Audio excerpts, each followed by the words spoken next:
Olá, vou dar aqui uma aula rápida, bem resumida, sobre centroide e vou focar em retângulos e triângulos, porque são as principais figuras que aparecem para a área de construção civil, quando a gente pensa em carga distribuída, por exemplo. Há uma outra que também aparece bastante para a construção civil, que é a circunferência, em momento de inércia. Mas o meu foco aqui vai ser direcionar essa aula para carga distribuída, então vou focar agora só em retângulos e triângulos. Primeiro, o que é um centroide? É o ponto de equilíbrio de qualquer figura geométrica. Um retângulo, normalmente você olha para ele e já vê onde está equilibrado. Você já pensa logo que está no centro. Mas e o triângulo? Onde que fica o equilíbrio aqui?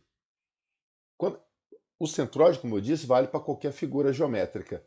Mas isso é equivalente se você tiver um corpo com massa, por exemplo, tiver uma estrutura retangular ou uma estrutura triangular, é o centro de massa ou o centro de gravidade dessa estrutura.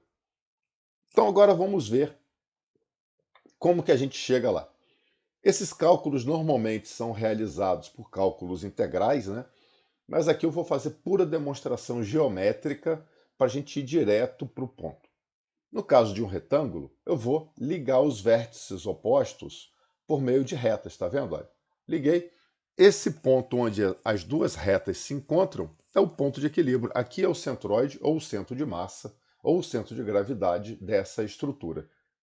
Com isso, o que eu tenho? Se você contar os quadradinhos que eu coloquei aqui, verá que ele se cruzou exatamente na metade. Olha, tem os 6 quadradinhos, se cruzou em 3 quadradinhos aqui na base. Na altura, se cruzou em quê? Tem 3 quadradinhos de altura, se cruzou em 1,5.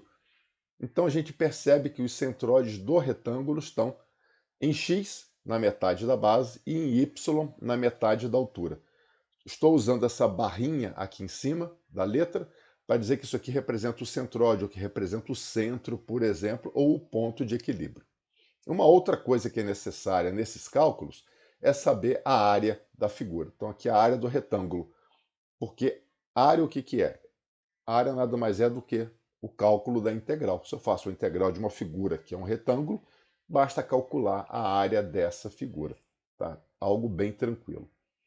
Já no caso do centroide de triângulos retângulos, como é que nós vamos fazer? Aqui eu vou ligar os vértices na metade do lado oposto.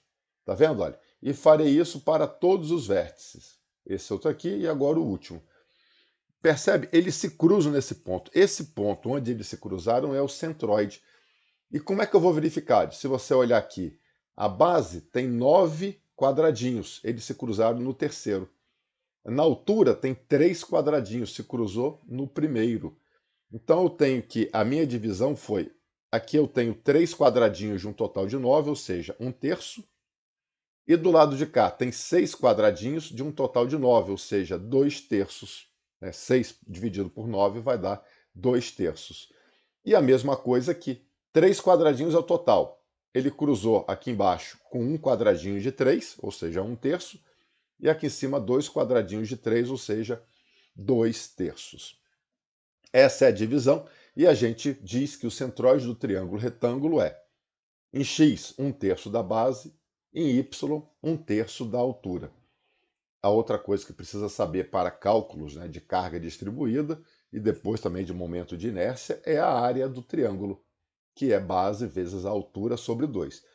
No caso do triângulo, eu escrevi aqui um terço da base, um terço da altura para o centroide, mas a gente deve levar em conta algumas outras coisas, como por exemplo, onde que está a origem?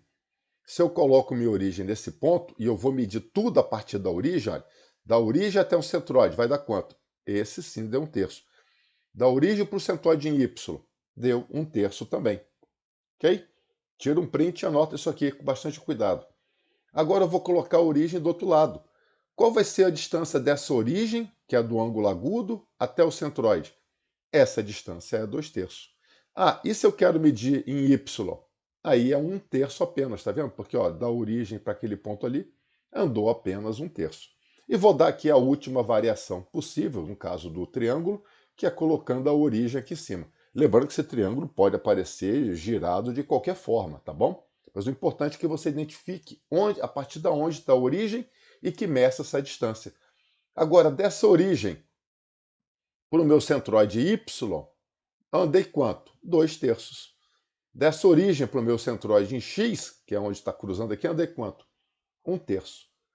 Certo, pessoal? Então, espero que vocês tenham compreendido. Se não compreenderam, perguntem. E o principal, tirem print da aula, analisem, façam no caderno para ficar bem claro. Mas, tendo dúvida, voltem aqui e me perguntem. Muito obrigado.